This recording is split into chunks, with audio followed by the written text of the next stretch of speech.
Good evening, viewers, and welcome to this edition of NTV Sports Page for Wednesday, 17 April 2019. I am your host, Remy Gomes. And in our headlines, VP Leagues nears climaxing phase, and in our feature for this evening, kite flying at the flats on Good Friday. We will take this break at this point and we will be right back.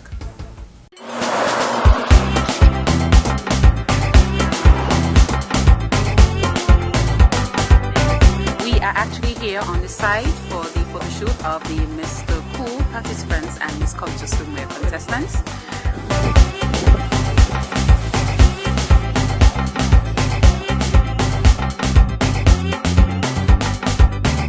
Every year it's been a bit hectic, but we love what we do. I think this is the 6th or 7th year, if I'm not mistaken, that I've been doing this, so I've been honored to do this for quite some time. Next pose.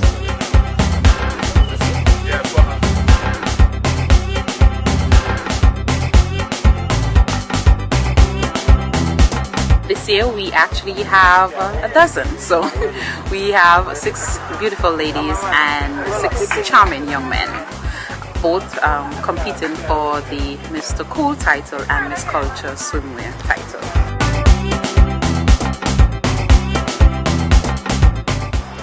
We are here at the breathtaking Paradise Beach Resort. I definitely want to thank the staff for accommodating us today. It's been truly wonderful.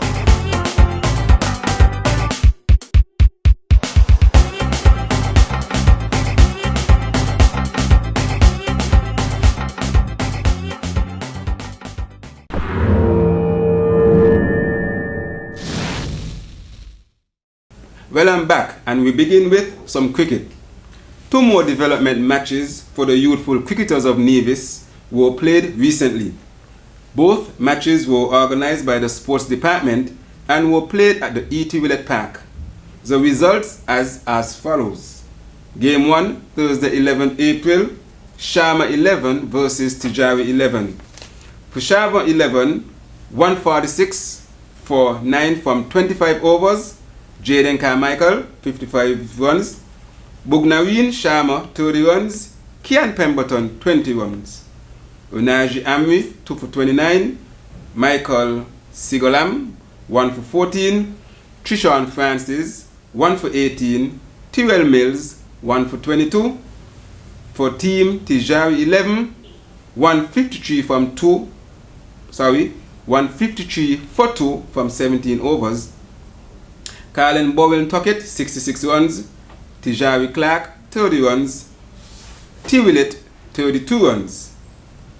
Guyan Griffin, 1 for 11. Kian Pemberton, 1 for 34. And of course, Tijari 11 won by 8 wickets. Game 2 was played on Saturday 13th April. Tijari 11, 172 for 5 from 30 overs. Ross Powell, 73. Kylan Bowen Tuckett, 29 runs. Trishan Francis, 25 runs. Jaden Carmichael, 2 for 35. Sharma, 1 for 43. Gian Griffin, 1 for 20. Justin Amadan, 1 for 5. Sharma 11, 164 for 6 was the end result. Jelani Manners, 52 runs. Jamie Cornelius, 32 runs. Kian Pemberton, 29 runs. Michael Sigolam, 2 for 16. Tijari Clark, 1 for 21. Jaheem Clark, 1 for 17. And Unaji Amri, 1 for 29. The end result, Tijari's Clark's 11 winning by 9 runs.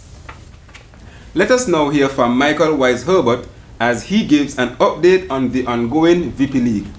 I'm with Michael Wise Herbert. He's the main organizer for the VPL League that's ongoing, the exciting VPL League at the Hard Times playing field.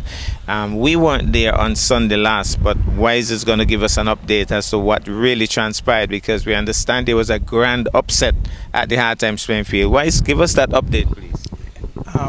Good day to everybody.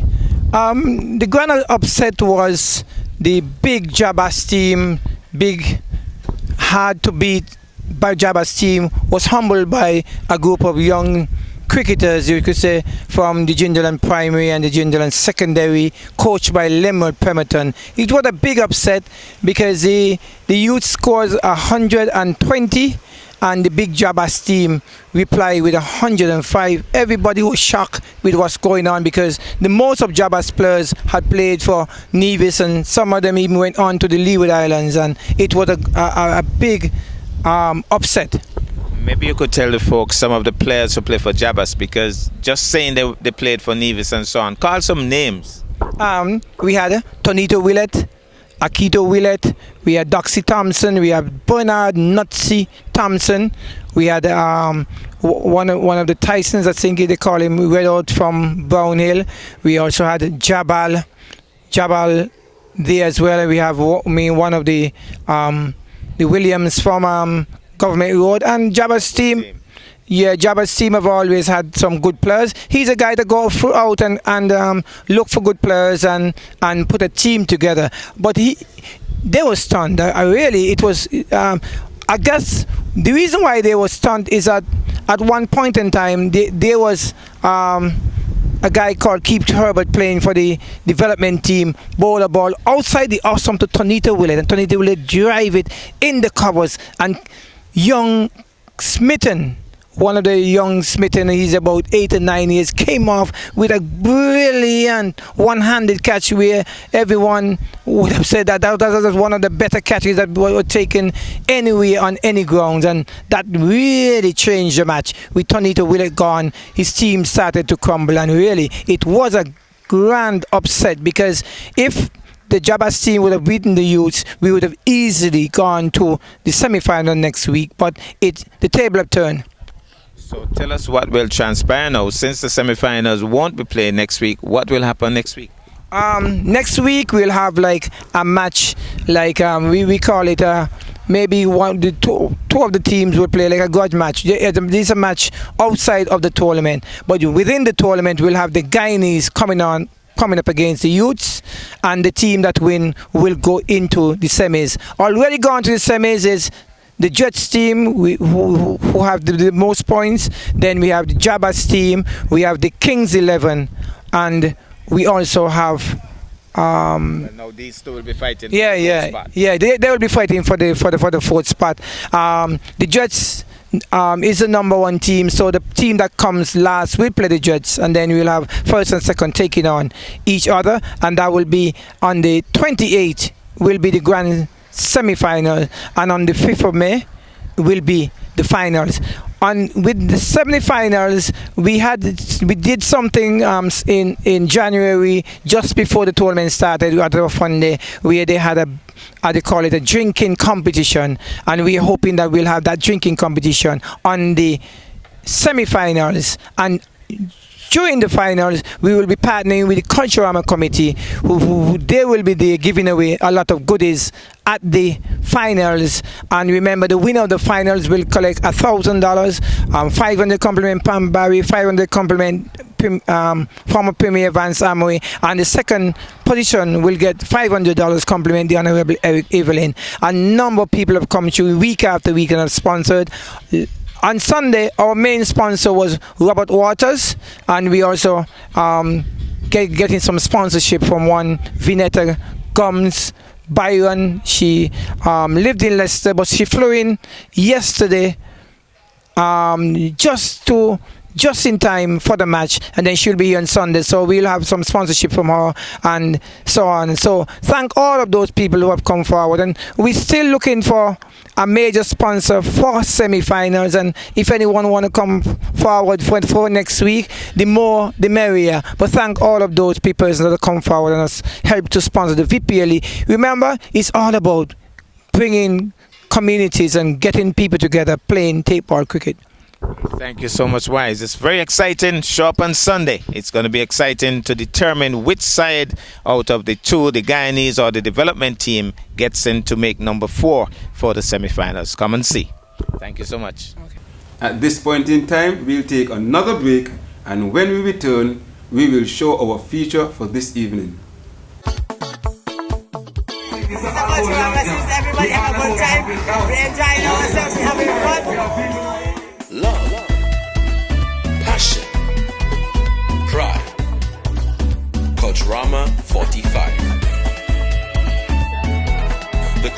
greatest summer line. We are alive from July 26th to August 6th.